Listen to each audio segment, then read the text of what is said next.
Hello বন্ধুরা, তোমরা সবাই কেমন আছো? আশা করি ভালো আছো, আমিও ভালো আছি। তো বর্ষার সিজনের ইলিশ নিয়ে আজকে চলে এসেছি। আজকে আমাদের খুব প্রিয় খাবার হবে রান্না, ইলিশের টক হবে। এদিকে টক বসিয়ে দিয়েছি, টকটা বসিয়ে দিয়েছি। এদিকে মাছটা নুন হলুদ সর্ষের তেল দিয়ে মাখিয়েছিলাম, সেই মাছটাকে রেডি করেছি, দিয়ে দেবো একটু পরে। তো কেমন লাগছে মাছটা দেখে? মাছটার ওজন ছিল 900-950 গ্রাম। সেখান থেকে মাছ কিছু রান্না হয়েছিল আর কিছু আজ ছিল, সেইটা এখন আজকে হবে।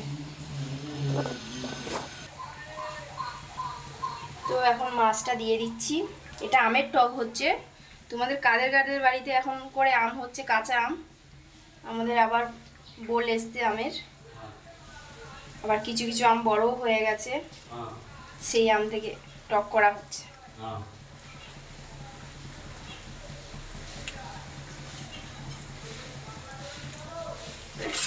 মাছটা দিয়ে দিয়েছি, এবার একটু ফুটবে ভালো করে, পরে আবার সর্ষের তেল দেবো, একটু লঙ্কা দুটো চেলা করে দেবো, দেওয়া হয়েছে আর দুটো দেবো।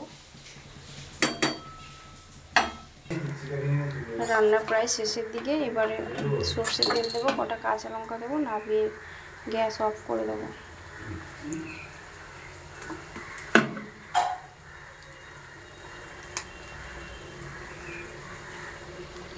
লঙ্কাগুলো ভেঙে দিচ্ছি, চেলা করা লঙ্কা দেওয়া আছে কটা।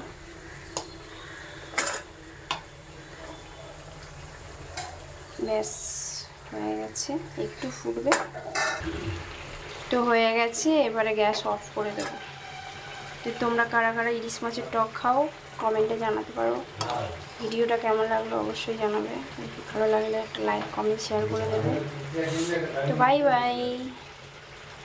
আজকে ভালো করে কবজি ডুবিয়ে ইলিশ মাছের টক দিয়ে ভাত খাবো।